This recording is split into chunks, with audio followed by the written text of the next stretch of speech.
ভিজে আমরা এই আকাশের নিচে দাঁড়িয়ে চাষিবাদের বিরুদ্ধে স্লোগান দিয়েছিলাম। আজকে সেই একই আকাশের নিচে দাঁড়িয়ে সেই একই বৃষ্টিতে ভিজে আমরা স্লোগান দিচ্ছি।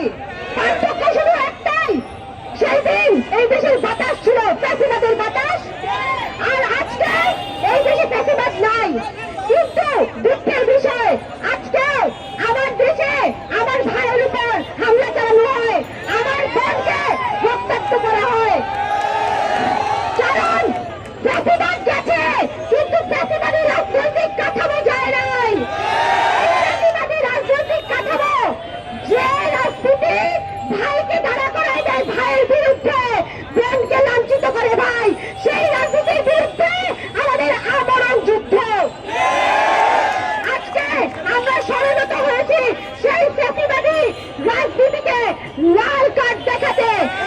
বাংলাদেশে, এই স্বাধীন বাংলাদেশে সেই পুরাতন বন্দোবস্তে চাষিবাদী রাজনৈতিক কাঠামো থাকবে না, থাকতে পারে না।